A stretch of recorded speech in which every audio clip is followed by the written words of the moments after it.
morning, and welcome everybody back for season 2 of the Middle School Mary Poppins podcast. I'm so excited that you're back, and I'm really stoked to tell you that we have some interesting things coming up for you this season. What I'm going to be doing is we're going to take little, fun-sized nuggets of topics. And we're going to discuss them. Things like, for today, we're going to talk about test anxiety. This season, we're going to talk about neurodivergency, grandparents, talking about emotional intelligence, and all kinds of really good stuff. So we're going to take each of these topics and noodle through them together. And hopefully, your child and you and everyone can learn a little bit, something new. And I think that would be great. Hi, I'm Suzanne M. Swain. I am now an educational specialist, EDS, and LMSW, licensed master of social work here in the state of lovely Tennessee. Queen Dolly, of course.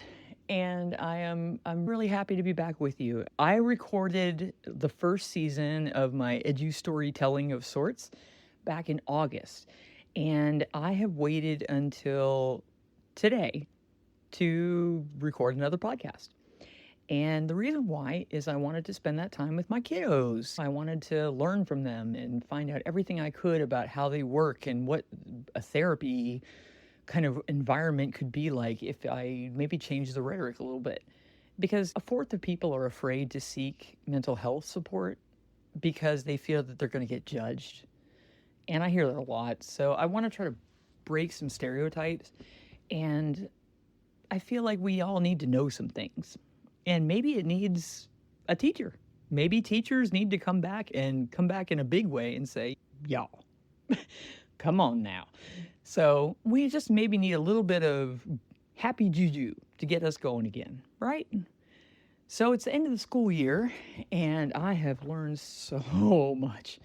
I have been through a roller coaster with my kiddos. I had pre-K all the way through 4th grade. And let me tell you, my pre-K and my 4th grade wore me out. And that's really interesting, isn't it? Because the pre-K kids, these are all the COVID kids. So I'm starting to see some things that are going on, and so we're going to talk about that. We're going to talk about COVID kids. We're going to talk about dealing with toddlers and little ones, and we're going to talk about the big ones, which is where my expertise lies, especially. And I'm going to bring in a lot of good friends to help me out, and if I don't know the answer, I'm going to find someone that does. So there you go. But I want this season to be much more true life. And see, in teaching, we have a thing called I do, you do, we do. So the first season, I wanted to show you what I can do. Here's what I can do. Let me talk to you about how I teach. So let me teach for you. So that's what I was doing. I was trying to teach you some allegories, little moral things and stuff, and trying to get you some information in your brain and get you thinking in a creative mindset. Well, I do. That was last season. You do this season. So now we're going to do the work. You and I, your kids, your dog, everybody, we are all going to get together, and on the way to school, we're going to work on stuff. Okay? You can do it. We got this. And I would like to introduce my right-hand man, my absolute 100% best dude in the whole wide world, Lieutenant Steve, who is sleeping on a blanket right now and looks like he had a really rough night because he almost looks like a little Swiffer mop. But Lieutenant Steve, he has moved up in ranks. Every year I let him move up a rank if he's been a good dog. And of course, he's always a good boy. He is a white Schnauzer Cocker mix thing. He's real shaggy. He looks like Falcor from Neverending Story. And he unfortunately has a terrible bout of dermatitis at this point, so he's very itchy. So we're going to take him to the vet and all that kind of stuff. But he woke up. Lieutenant Steve, put his head down. How cute. Is here by my side, and the cats are always around. I have lots of cats, and Neville is the king of all cats, and he just went outside for the day, so he's my gray tabby. I have lots of animal friends and lots of adult friends and kid friends and all kinds of people that I want to introduce you to. So we're going to take a little tour around my neighborhood in a kid-friendly, family-friendly show where we talk about real-life issues and how we can try to make things better. Because I really want to help y'all, because I can only do so much. I'm just in a tiny, cute little town in Tennessee. But maybe this is my way to shoot a rocket ship up to the moon and say, hey, I'm going to put a neon sign up here, right? Because, folks, if you're living in the upside down, build Disneyland. I mean, we got to figure out a way to make this work. And you can't fix stupid, right? Well, I don't know. But we're going to do our best. So today we want to talk about test anxiety. Today, Lodi.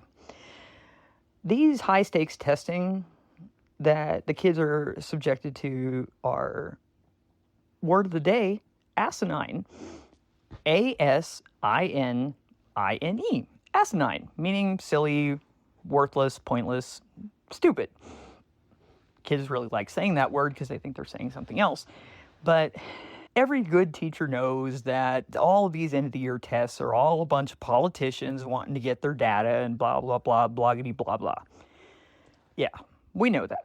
We know this. But what families don't know is that that's all tied to that. And of course, everybody's got to take our end-of-the-year tests, and we comply, and we work our tails off to make sure everything is spit spot, ready to go. But that doesn't help the little kiddo that's terrified of going into that test that day, who doesn't realize that test isn't like everything in the entire world, because that's what they think it is. But you know that. They don't know that.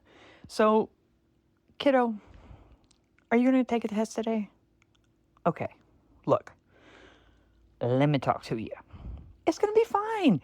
This is a hurdle. In the world, you have to jump over hurdles. It's kind of like a marathon. Hurdles are like things you have to jump over. It could be a rock, it could be a big step, it could be anything. But you have to go over it to see what's on the other side, right? You have to be an adventurer. And I think that's the key. I think that maybe we lost our adventurous spirit somewhere, and I want to try to bring that back. So let's find it, okay? So you have a test.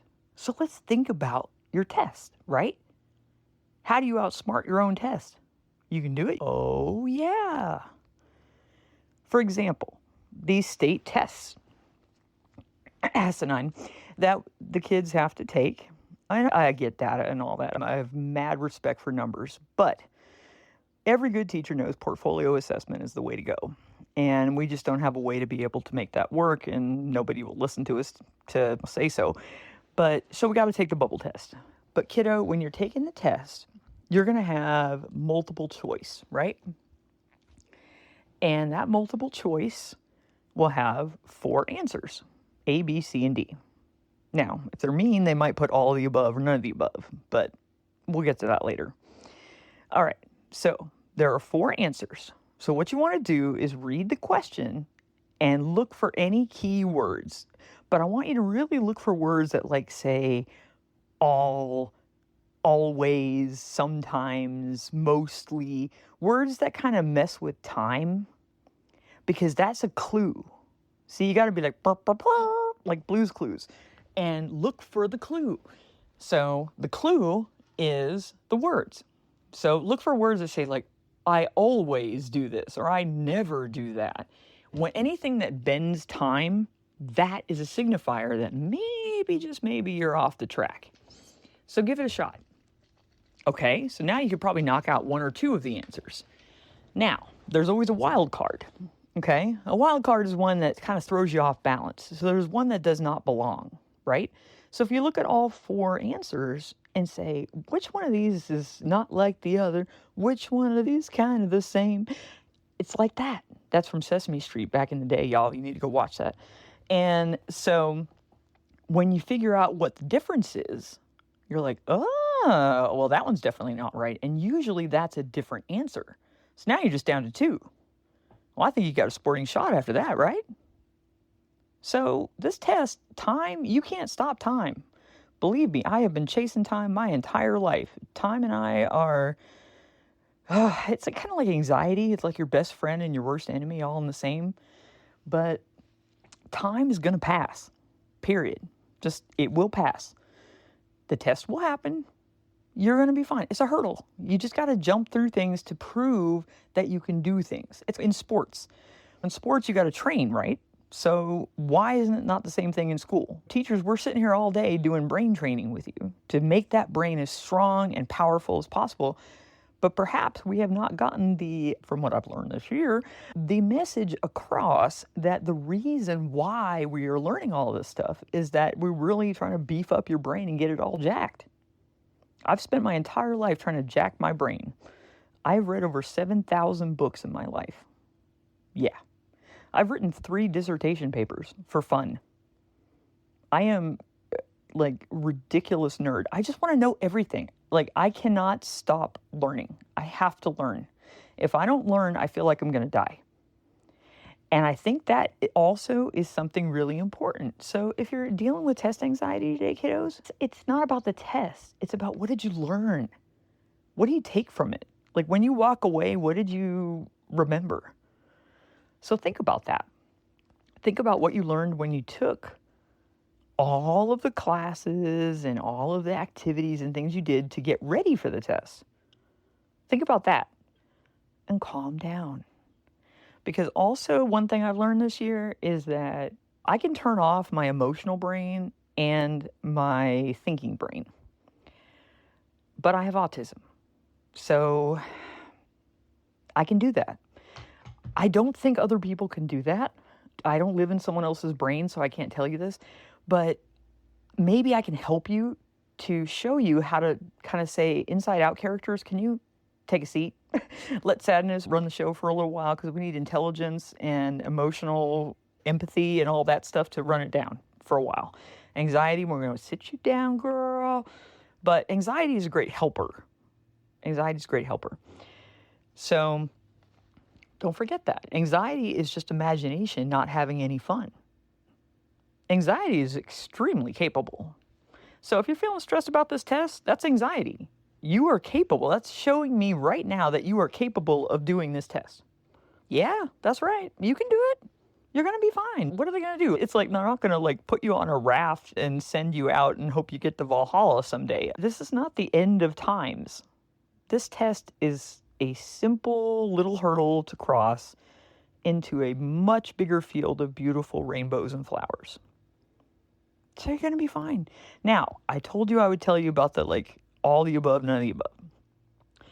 When they put all of the above and none of the above on tests, okay, generally I have found that the answer is usually A, B, or C.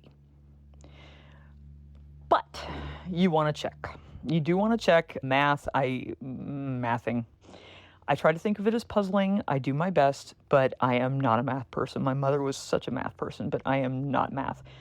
They could probably explain it much better than me. But statistically, I have seen, and from the classes I've taken on how to learn tests, and I kind of infiltrated the state testing system to find out how things were done so I could work the system the best to my ability. And anyway, so the point is that none of the above or all the above, none or all, that's pretty serious. So it's kind of like bending time, right? So try to think of it that way. Okay, so you're going to take this little test, and then boom, the rest of the day is going to bounce from there. So boom and bounce is what I'd like to say. Just go boom and bounce. So kiddo, you're going to have a great day. You're going to do fine on the test. You got this.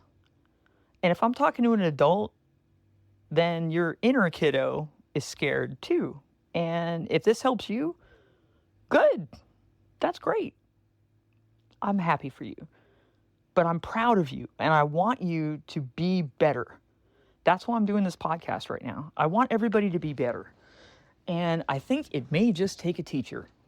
So I'm giving it a shot.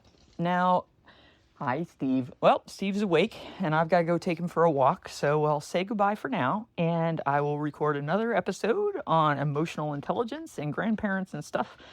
Maybe even later on today. I don't know. We'll see what I'm inspired to do. But I want to tell you all that we have a new website. MaryPoppins.com. All of the episodes of the podcast are going to be listed there. I do this podcast for free. I pay for it out of my own pocket, out of my paycheck. I made a GoFundMe page. If y'all want to help out and throw a little candy in the candy jar, that's cool because I am broke as a joke, y'all.